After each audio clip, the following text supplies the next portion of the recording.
दोस्तों, आज पेश है मनोज कॉमिक्स की इंसान और शैतान। ये एक और चित्र है दोस्तों।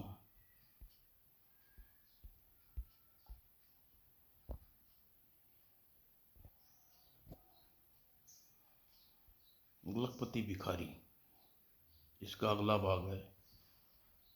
आपने पढ़ा, कबाड़ी बाजार में अपने शौक की चीज़ें खरीदने के लिए जाते वक्त भारत मीना एक नोक-झोंक करता हुआ एक भिखारी की लाठी छीन लेता है। भिखारी घबरा कर भाग जाता है तो एक कार उसे रौंदती हुई गुजर जाती है। इस दुर्घटना की खबर पुलिस को देने के बाद भारत और मीना कबाड़ी बाजार पर पहुंचते हैं। कबाड़ी बाजार में भारत के हाथ में एक चमत्कारी लेंस लगता है और लेंस की मदद से सामने वाले व्यक्ति की सोचों को पढ़ने का रहस्य भारत को तब पता चलता है जब एक स्टूडेंट बूटेड व्यक्ति की दुर्घटना में मरे लखपति भिखारी की लाठी खरीदने के लिए उसे 100 रुपये तक देने को तैयार हो जाता है। भारत के दिल में उस भिखारी की लाठी के प्रति जिज्ञासा उस समय और बढ़ जाती है जब व्यक्ति वह अपने घर के सामने खड़े निगरानी करते देखता है। भारत हवलदार गंगाराम के जरिए उस व्यक्ति को पकड़वा कर लाठी और भिखारी की मौत का रहस्य जानने की योजना बनाता है, परंतु उस मौके पर वह सूटेड बूटेड व्यक्ति गंगाराम को गिरफ्त में होता है। उस आदमी की हत्या कर हत्यारे फरार हो जाते हैं। इस घटना के बाद भारत उस लाठी का रहस्य जानने की भनक कोशिश करता है, लेकिन सफल नहीं हो पाता। लेकिन जब अपराधी द्वारा लाठी चुराने के लिए भेजे गए नकाबपोश बदमाश लड़के राजा भारत की हाथापाई होती है तो लाठी का एक सिरे का मुट्ठा अलग हो जाता है। उसमें छुपी हुई समैक बाहर आ जाती है। समैक को देखकर राजा किसी बदला लेने की बात कहता है और भारत आचार्य सीमा नहीं रहती। अब आगे पढ़े दोस्तों। इस लड़के को उसकी तलाश क्यों है, इसकी उससे क्या दुश्मनी है, जानता है कि यह लोगों के बारे में। भारत इन सोच में राजा समैक वापस लाठी में खोखले भाग में भरने में व्यस्त हो जाता है।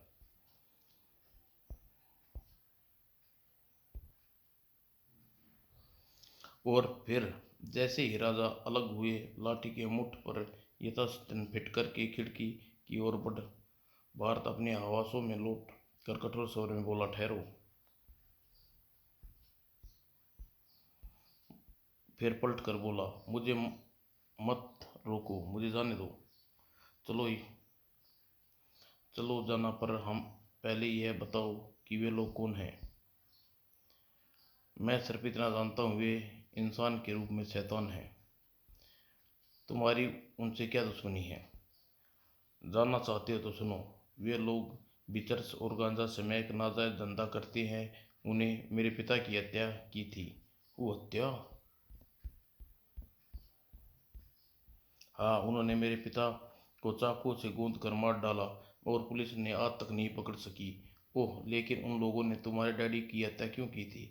तब राजा आपत्ति सुनाने लगा। मेरे पिताजी धर्मराज मिल में फोरमैन थे, बड़े ईमानदार और मेहनती थे। एक दिन जब वे काम से लौट रहे खुश नजर आ रहे थे। क्या बात है, आज खुश नजर आ रहे हो? हाँ कौशल्या, आज बहुत खुश हूँ। आज मैं एक ऐसा नेक काम किया है, तुम सुनकर गर्व से फूली न समाओगी। ऐसा क्या कर दिया जो हमें भी तो सुने। तब पिताजी ने बताया, आज मुझे अचानक पता चला हमारे यहाँ सप्लाई होने वाली बर्फ की सिलियों में चरस गांजा समैक की थैलियाँ छुपा कर भेजी जा रही हैं। मैंने फौरन सेठ जी को इसकी जानकारी दी। सेठ जी ने पुलिस बुला ली। और फिर क्या हुआ पापा? आपको कुछ कुछ नहीं कहा? पुलिस ने आपको कुछ नहीं कहा? पुलिस ने तुम्हारे पापा की बहुत तारीफ की बेटा, और इनाम दिलवाने का वादा भी किया। सच्ची पापा? और आप मुझे बैट बॉल ला कर दोगे ना? हाँ ज़रूर बेटा। और पर वह लोग कौन थे जिसे बर्फ की सिलियों में नशीले पैकेट छिपा कर भेजते थे। तभी मेरी माँ वैकल स्वर में बोली, यह पता नहीं चला तो पुलिस ने किसी को पकड़ा नहीं? दो दो आदमी पकड़े गए, पर शायद उन्हें शायद ज़्यादा कुछ नहीं मालूम। हाँ, मैनेजर सब कुछ जानता है, लेकिन वह फरार हो गया है। पर अब कानून के हाथ से बचेगा, एक न एक दिन तो जरूर पकड़ा जाएगा। अच्छा, यह अच्छा नहीं हुआ। ऐसे खतरनाक आदमी से दुश्मनी लेकर आपने ठीक नहीं किया। क्यों समाज और देश के दुश्मन मनमानी करने देता? क्या खालिद करतूतें देख कर अनदेखा कर देता? लेकिन जब आप वह आपसे बदला लेने की कोशिश करें, जरूर करेंगे। मुझे इसका डर है। घबराओ नहीं, ऐसा कुछ नहीं कर पाएंगे। आखिर कानून भी कोई चीज़ है। इस तरह पिताजी ने माँ का दिलासा देकर निश्चित कर दिया। दिन गुजरते रहे। एक दिन, कन्हैया, जल्दी करो, थोड़ा बहुत सामान साथ में लो और यहाँ से चलती बनो। क्या हुआ? आप इतने घबराए हुए क्यों हैं? सवाल मत करो कौशल्या, जल्दी तैयार हो जाओ। अब हम यहाँ नहीं रह सकते। लेकिन क्या हो? जिन लोगों ने माल पकड़वाया था वह मेरा खून के प्यासे हो गए हैं, और उन लोगों ने मुझे धमकी दी है कि वह मेरे साथ साथ तुम लोगों को भी मौत के घाट उतार देंगे। मैं जानती थी एक दिन यही होगा। इतना कहकर माँ रो पड़ी। लेकिन माँ पिताजी को सत्तावना देते हुए, समय बर्बाद मत करो, जल्दी से अपने जरूरत का सामान सूटकेस में भर लो। रोना धोना छोड़ कर कन्हैया ने जल्दी ही सूटकेस में सू कन्हैया, रात हो चुकी है, सुबह होने से पहले हम इस शहर को बहुत दूर चले जाएंगे। हम उन शैतानों का कोई डर न रहेगा। जैसा ठीक वैसा उचित समझे। और हम उसी अवस्था में घर छोड़कर निकल पड़े। लेकिन अभी कुछ ही दूर गए थे कि अरे, पैसे तो संदूक में ही रह गए। अब तुम लोग यहीं ठहरो, मैं भी पैसे लेकर आता हूँ। और हम वहाँ खड़े हुए देखते रहे। कुछ ही देर बाद पिताजी मकान में दाखिल हुए। हमारी नज़रों से ओझल हो गई। लेकिन पिताजी अभी तेजी से पिताजी मकान में गए थे। कुछ ही क्षण पर एक कार हमारे सामने से गुजरी और घर के सामने जाकर रुकी। कहीं ये कार वही लोग तो नहीं राजा, तेरे पापा का खून के प्यासे थे? और वो तभी दो व्यक्ति कार से उतर कर लपके और तुरंत ही मकान में दाखिल हो गए। माँ बरबस सी चीख पड़ी, ये वही शैतान है, उन्हें मार डालेंगे। अगले ही पल माँ ने शोर मचा दिया, बचाओ बचाओ, कोई उन्हें बताओ, शैतान उन्हें मार डालेंगे, भू।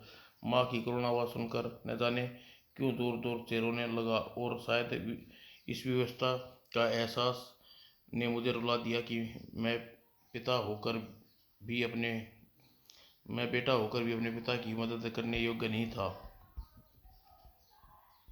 लेकिन माँ की पुकार कुछ सुनकर बहुत से घर की लोग इकट्ठा हो गए। माँ ने भीड़ के सामने हाथ जोड़कर सहायता की भीख मांगने लगी, हमारी मदद करो, उन्हें बचा लो, वो शैतानों से मार डालेंगे, घबराओ नहीं कौशल्या बहन, हमारे होते हुए तुम्हारे पति का कुछ नहीं होगा। हाँ हाँ बहन, हाँ भाई, कोई हमारी भारी आदमी हमारे मोहल्ले में आकर गुंडागर्दी करे, हम ये बर्दाश्त नहीं करेंगे।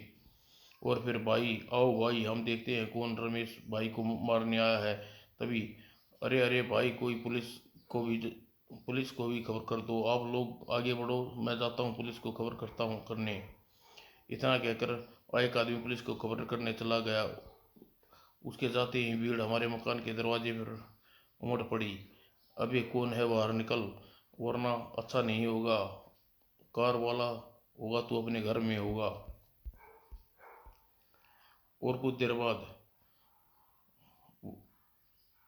जान की खैर चाहते हो तो हमारे रास्ते जान की खैर चाहते हो तो हमारे रास्ते में आने की कोशिश मत करना, वरना माँ कसम खून की नदियाँ बहा देंगे।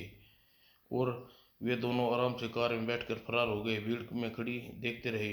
और तभी माँ मुझे खींचती हुई मकान के अंदर भीतर ले गई, आंगन में कदम रखी। वो जमीन पर खड़े पिताजी के चाकुओं से गूंथ कर लहू लुहान कर दिया। माँ बरबस ही चीख पड़ी। और फिर, पापा, राजा के पापा की आंखों खोलो, तुम मैं हमें छोड़कर नहीं जा सकते, देखो कितने लोग तुम्हारी मदद के लिए आए हैं, हा हा हा। और पिताजी को पुकारते पुकारते माँ पागलों की तरह हंसने लगी। और पिताजी की मौत का सदमा बर्दाश्त नहीं कर सकी। वह पागल हो गई और मैं अनाथ बेसहारा बू और अपनी दुख भरी कहानी सुनाते सुनाते राजा बरबस ही सुबह उठा। मैंने गुंड गुंडागर्दी के रास्ते में इसीलिए चुना क्योंकि मुझे विश्वास था यही रास्ता मुझे उन हत्यारों तक पहुंचा सकता है। भारत की पलकें भीग गई थी। वह भर्राई स्वर में बोला, तुम्हारी आप बीती सुनकर मेरा दिल भर आया है राजा। तुम नहीं जानते कितने सालों से मेरे दिल पर क्या गुजरी है। उन हत्यारों का चेहरा आज भी मुझे याद है। मेरी मंजिल मेरी मंजिल दूर नहीं है। मैं उन शैतानों को अपने पिता की मौत का बदला लूंगा।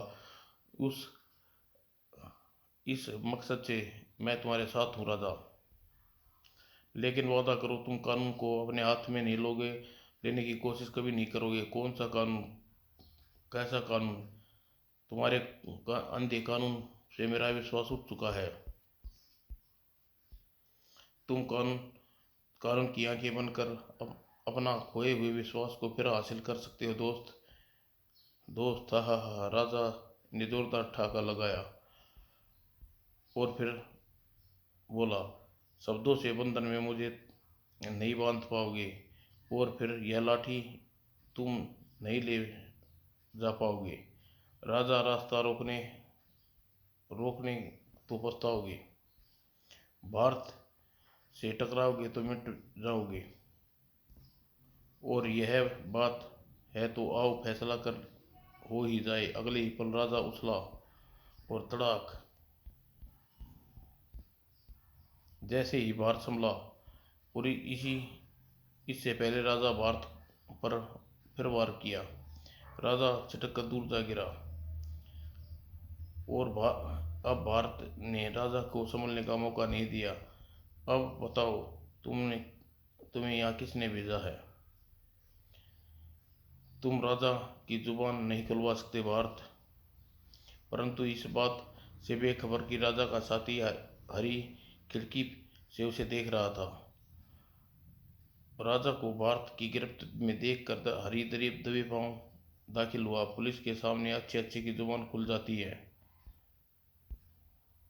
और फिर सिर पर प्रहार होते ही भारत को चक्कर आकर फर्श पर ढेर हो गया।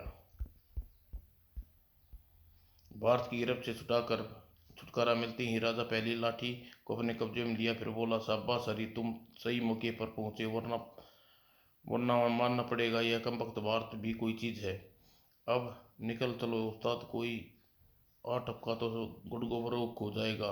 हरी की चेतावनी सुनने पर राजा खिड़की की ओर लपका और थोड़ी देर बाद राजा हरी चारदीवारी फांद कर सड़क पर पहुंच गए। दीनू को अब तक यहाँ पहुंच जाना चाहिए था। तभी लगता है दीनू आ गया और राजा का विचार ठीक निकला। कार सामने आकर रुकी और पिछला दरवाजा खुला। बैठ बैठो, जल्दी करो। राजा फौरन लाठी सहित कार में बैठ गया। लेकिन इससे पहले कि कार में समा पाता, वह कार के पीछे दौड़ पड़ा। अरे रुको, लेकिन कार नहीं रुकी। कार को रुकते न देख राजा क्रोध आ गया। कार रोको, मेरा साथी पीछे छूट गया है, उसे रहने दो राजा। हम जहाँ पर जा रहे हैं वहाँ पर कोई नहीं जा सकता। उधर भारत को हौसाना आया तो काफी देर हो चुकी थी। वो भाग गया। कमबख्त अपराधी के खिलाफ जो सबूत हाथ लगा था उसे भी ले गया। अगर मुझे पता होता कि राजा का कोई साथी है तो इतनी आसानी से चोट ना खाता। खैर, अब सुबह कुछ सोचूंगा, फिलहाल मुझे आराम करना चाहिए। यह सोच भारत बिस्तर में लेट गया। काफी देर करवटें बदलता रहा। आखिरकार उसे नींद आ गई और कार शहर से बाहरी क्षेत्र में एक खंडर के सामने रुकी। राजा और दीनू भिखारी कार से उतरकर खंडर में अंदर पहुंचे। यह तुम्हें कहाँ ले आए? यहाँ तो गुप्त अंधेरे के सिवा कुछ नजर नहीं आ रहा। थोड़ा इंतजार करो, सब नजर आ जाएगा। और तभी एक तीव्र प्रकाश से नाव उठे। सामने से श्रापोस को देख मन ही मन चौंका। ओह, तो यह है राजा। हाँ बॉस, मेरे कहे मुताबिक राजा राधेश्याम की लाठी ले आया है। गुड गुड, फिर तो हम इस पर भरोसा कर सकते हैं। हाँ बॉस, यह बहादुर लड़का है, अब आपके लिए काफ़ी फायदेमंद भी साबित होगा। हम्म, तो तुम हमारे लिए काम करने को तैयार हो राजा? मुझे पैसे चाहिए, पैसे के लिए कुछ भी कर सकता हूँ। हम खुद हमारे लिए खुद काम करने के तो दौलत सदा तुम्हारे कदम चूमेगी बरखुरदार। इतना कैसे आप उसने जोरदार जोरावर नाम के एक आदमी आदमी किसी आदमी की आवाज़ दी। अगले ही पल एक लंबा चौड़ा व्यक्ति वहां प्रकट हुआ। उसके चेहरे पर नजर पड़ते ही आंखों में खूनी चमक उभर आई। मेरा संदेश सही निकला, अब मैं अपने पिताजी के खून का बदला उससे लूंगा। ओह, तो उन दोनों में से एक है जिन्हें पिताजी को खून किया था। तो मेरा संदेश ठीक निकला, अब इनमें से पिताजी के खून का बदलाव से लूंगा। तभी जोरावर राजा, अब हमारा आदमी है, इसे पहले अपने काम की कीमत चुका दो। Yes boss. इतना कहकर जोरावर की तरफ बढ़ा। फिर जैसे ही राजा के करीब आया, जोरावर कहता हुआ जमीन पर जा गिरा। और अगले ही पल जोरावर संभल पाता, राजा उछल कर उस सीने पर सवार हो गया। रामजादे, मैं तुझे जिंदा नहीं छोड़ूंगा। इतना कह, तू तू ही है वो जिसने मेरे साथी ने मिलकर मेरे निर्दोष पिता को इसलिए बेदर्दी से मार डाला क्योंकि उन्होंने बर्फ की सिलियों में छुपकर तुम्हारे तुम्हारे किए जा रहे नाजायज व्यापार का पर्दाफाश किया। याद है कमीने? और गुर्राते हुए राजा ने जोरावर का मुंह पर घूसा मारा दिया। राजा की बात सुनकर च्यापोस चौंका। ओह, तो यह फोरमैन रमेश का बेटा है। अगले ही क्षण म्याऊं, और राजा किसी तरह बिल्ली को अपने से अलग कर पाया कि साम सपोले, अच्छे अच्छा हुआ तू मेरी आंखों के सामने आप ही अपने आप ही खोल दी। हम चाहें तो तुम्हें अभी तुम्हारे बाप के पास पहुंचा सकते हैं, लेकिन नहीं, हम तुम्हें इतनी आसानी में मौत नहीं देंगे कुत्ते के पिल्ले। तेरे शरीर तेरे बाप से ज़्यादा दर्दनाक होगी। और फिर छियापोस ने उत्तर दिया, ले जाओ इसे। Yes boss. और जोरावर तभी जोरावर और दीनू गुप्त रास्ते से राजा को नीचे तहखाने में ले गए। बंधकों में जकड़कर एक कटोरी में डाल दिया। अब यहाँ पड़े पड़े अपने मौत का इंतजार करो। हा हा हा, हंस लो कमीनों, फिर भी तुम लोगों को हंसने का वक्त का मौका नहीं मिलेगा। लेकिन राजा के शब्दों को अनसुना कर जोरावर और दीनू हंसते हुए बाहर निकल गए। जब वापस श्यापोश के सामने पहुंचे, श्यापोश दीनू को हिदायत देते हुए बोला, कल शाम 8 बजे गोल्डी नामक मालवाहक जहाज में हमारा माल लेकर बंदरगाह पर पहुंच रहा है। तुम अपने सभी आदमियों के साथ उसकी सूचना दे दो। ठीक है बॉस, हमारे सारे आदमी कुलियों के वेश में ठीक समय पर पहुंच जाएंगे। उधर भारत मीना अपने नए कमरे में बुलाकर सारी बात बता दी। यह तो बहुत बुरा हुआ भैया, अब क्या इरादा है तुम्हारा?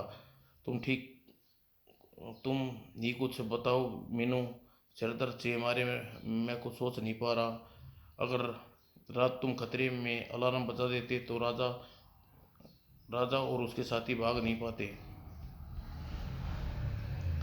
खैर, जो होना था हो सो हो गया। अब मेरी राय है कि तुम डैडी को सब कुछ बता दो। हाँ यही बात ठीक रहेगी, लेकिन हाँ यही ठीक रहेगा, लेकिन लेकिन क्या? तुम डैडी का गुस्सा जानती हो, कहीं वे लेने के देने ना पड़ जाएं। फिर अचानक वो मारा, क्या लगता है फिर कोई बेवकूफ़ी सूझी है तुम्हें? बेवकूफ़ी नहीं, अक्लमंदी कहो डियर सिस्टर। ज़रा मुझे पता चल जाए अक्लमंदी है। सुनो, पहले हम इस गैंग में शामिल भिखारियों का पता लगाएंगे और उनकी गतिविधियों पर नज़र रखेंगे। फिर कोई ठोस क्लू हमारे हाथ लगेगा, तुम डैडी को बता देंगे। Not a bad idea. लेकिन इस शहर में हजारों भिखारी हैं। कौन कौन से गिरोहों में शामिल है कैसे पता चलेगा? भिखारी के वेश में लेंस की मदद से यह काम बड़ी आसानी से कर सकता हूँ। भिखारी के वेश में भूसा में मीना की बात पूरी भी पूरी होने से पहले ही भारत बोल पड़ा। अबू अबू ड्रेस वाला को भूल गई। हमारे स्कूल के नाटकों में ड्रेस का मेकअप का सामान वही दिया करता है। भारत की बात सुनकर चेहरा खिल उठा। और फिर भारत और मीना जब्बू ड्रेस वाले की दुकान में पहुंचे। अरे भाई, अरे भारत और मीना बेटे, तुम लोग यहाँ कैसे? अंकल, आज हम ड्रेस में एक फैंसी ड्रेस का प्रोग्राम में हिस्सा लेने आए हैं, इसलिए आपकी मदद की ज़रूरत है। इस प्रोग्राम में हमने भिखारी का रूप धरने का निश्चय किया है। आज कुछ ऐसा कमाल दिखाइए कि बिल्कुल भिखारी नजर आए, कोई हमें पहचान ना सके। फिकर नाट मेरे बच्चों, आज तुम मेरा कमाल देखो। पहला इनाम तुम ही लोगों ही मिलेगा। भारत इतना कहकर भारत मीना के भीतर कक्ष में ले गया। चोरी जारी करूं ना बाबू।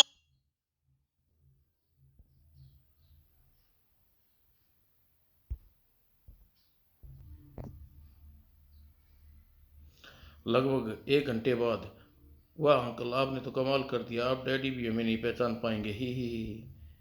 और लेकिन दुकान के बाहर दरबार में निकलते ही दोनों ठिनक गई। वो यह गंगा राम यहाँ कहाँ क्या कर रहा है? लो अभी पता चल जाएगा। इतना कहकर भारत ने चमत्कारी लेंस निकाला और अपनी आंखों पर लगा लिया। बहुत देर हो गई, पता नहीं अंदर क्या हो रहा है। खैर, कुछ भी, देर में इनका पीछा नहीं छोड़ूंगा।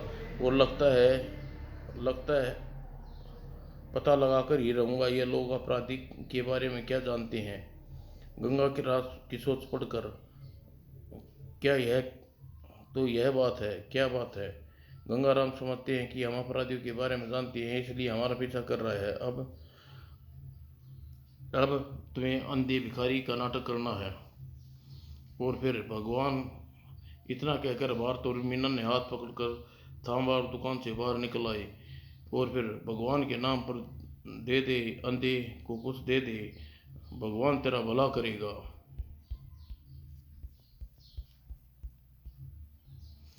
और इतना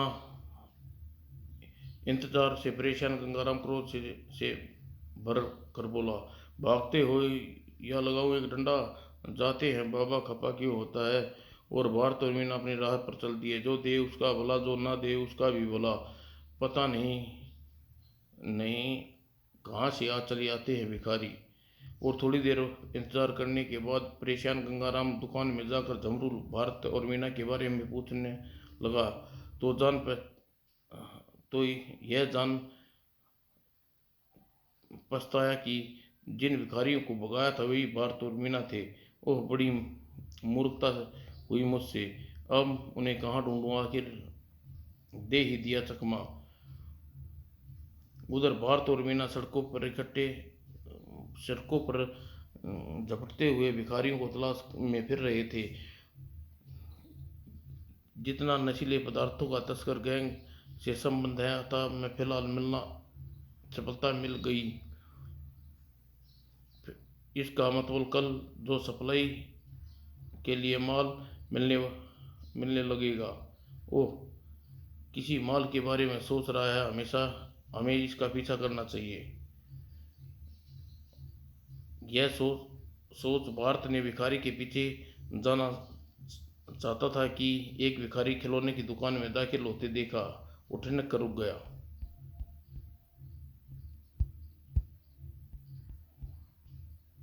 थोड़ी देर बाद, आज आज माल पहुंच रहा है। जब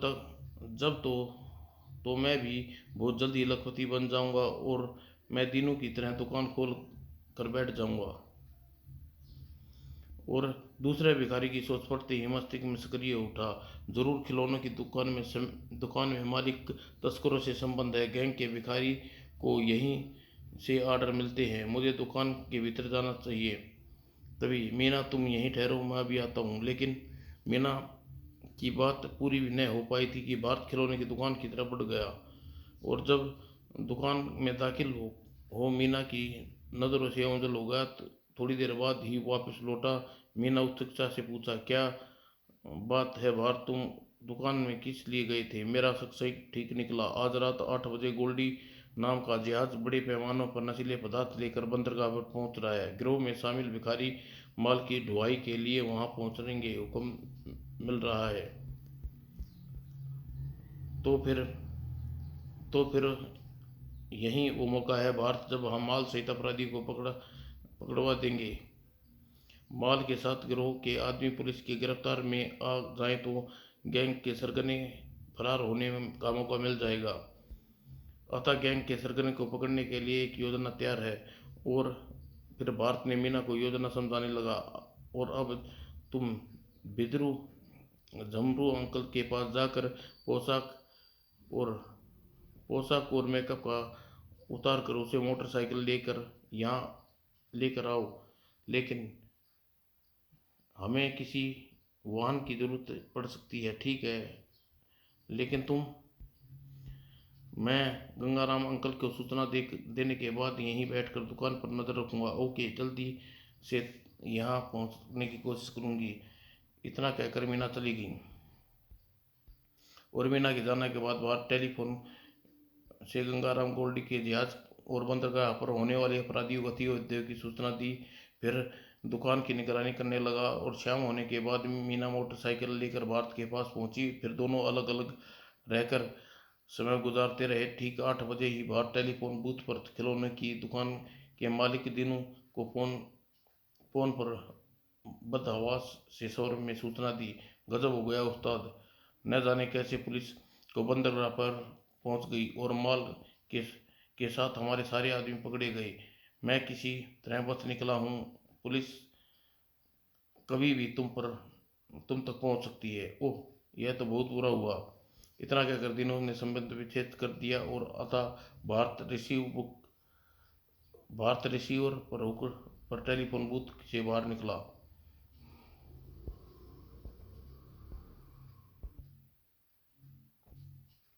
थोड़ी देर बाद मेरा तीर निशाने पर बैठ गया है। मीनू देखो कहीं जा रहा है, अब हमें उसका पीछा करेंगे। यू आर जीनियस भारत, कहने के साथ ही मीना मोटरसाइकिल स्टार्ट की। और फिर दिनों भिखारी एक कार में बैठे कर वहां से चला गया। और भारत उछल कर मोटरसाइकिल की पिछली सीट पर सवार हो गया है। Follow him. अगले ही पल मीना फिर मीना बराबर फासला बनाए हुए रखते हुए सावधानी से कार के पीछे मोटरसाइकिल दौड़ाने लगी। कार भारी क्षेत्र से पुराने खंडरों के सामने पहुंचकर रुक गई। यह है अपराधियों का अड्डा। और फिर दिनों भिखारी कार से उतरकर सड़क की ओर बढ़ा। और मीनू, मैं उसके पीछे जाता हूँ, तुम वापस जाओ और डैडी को खबर करके जल्दी से जल्दी पुलिस यहाँ लेकर यहाँ पहुँचो। लेकिन भैया तुम अकेले? मैं अकेला ही उनके नाकों चने चबा दूंगा। तुम देर मत करो, वापस वापस जाओ। और फिर दिनों पीछा करते हुए भारत खंडर के नीचे तहखाने में जा पहुंचा। अरे राजा, तुम्हारा यह हाल, तुम कौन हो?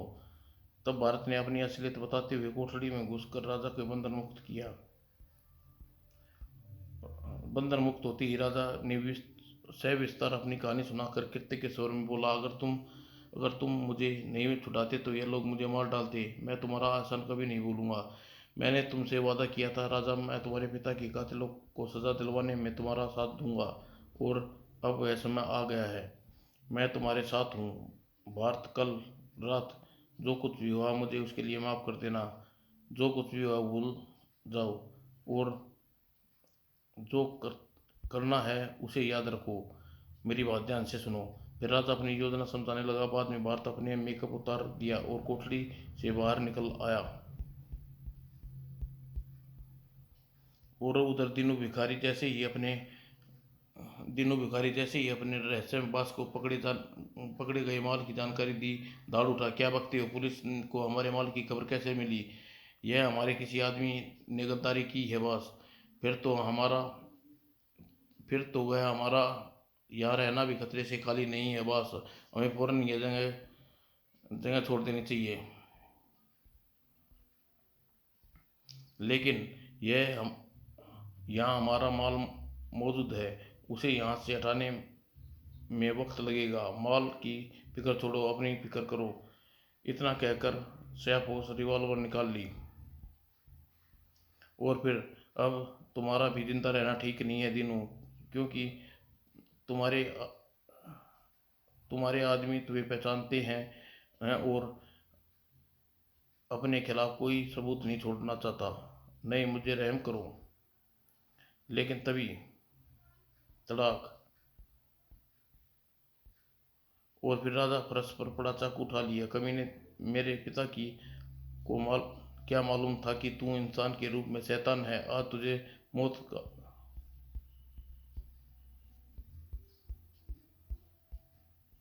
लेकिन इससे पहले श्यापोश फायर कर पाता, और इससे पहले किसी को कुछ समझ में आता, भारत ने एक पेटी को की ओट में निकलकर चीते की तरह झपटा और श्यापोश की रिवॉल्वर अपने कब्जे में लेकर गिरा उठा। खबरदार कोई अपने जगह से हिलने की कोशिश न करे, अपने हाथ उठा लो।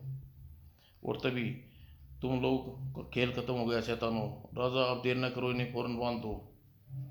और फिर सबके बंदों को जकड़ने के बाद, बोल, कौन है तू? अरे सेठ धर्मदास, कई मिलों और फैक्ट्रियों का मालिक, गरीब गरीब इसे अपना महिमा, मसीहा और धर्म का अवतार मानते हैं। अखबारों में इसकी फोटो छपती रहती है। वो तो धर्म की आइस आइस फैक्ट्री का मालिक यही है। इसी ने मेरे पिता की हत्या करवाई थी। बास की असलियत से वाकिफ होते ही राजा की आंखों में खून उतर आया। और अगले ही पल, और फिर राजा ने फर्श पर पड़े चाकू उठा लिया। कमीने, मेरे पिता को मार को क्या मालूम था कि तू इंसान के रूप में शैतान है। आज तुझको उसकी मौत का बदला लूंगा। इतना कहकर राजा धर्मराज की ओर झपटा। इससे पहले कि राजा धर्मराज को चाकू से वार करता, नहीं राजा, कानून अपने हाथ में मत लो, कोशिश मत करो, इसे कानून सजा देगा। और इसके कहने के बाद राजा ने कुछ कहने के लिए मुंह खोला कि मीना उसके पिता पुलिस दल के साथ वहां पहुंच गए। गिरफ्तारी का काम पूरा होने के बाद, शाबाश मेरे बच्चों, आज तुमने समाज और देश के दुश्मनों को पकड़ कर तुमने मेरा सिर गर्व से ऊंचा कर दिया। आज मेरे पापा जिंदा होते तो वह भी मुझे इसी तरह प्यार करते और कितना खुश होते। सोते ही राजू सोते ही राजा की आंखें छलक आई।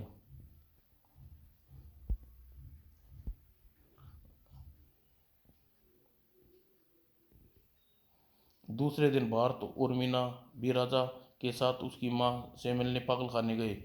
माँ, पापा के हत्यारे पकड़े गए, उन्हें सजा होगी। अब तू खुश हो ना माँ? अब तो मुझे गला से लगा ले माँ, तुझे मुझे खोया हुआ प्यार लौटा दे माँ। भावेश राजा और कैलाश से लिपट गया, लेकिन माँ उसकी बाहों में देखा।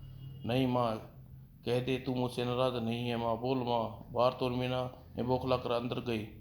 और फिर और फिर माँ की मृत्यु का अभ्यास होते ही राजा करुण चीख से चीख उठा, माँ माँ, तू मुझे छोड़कर चली गई, बू।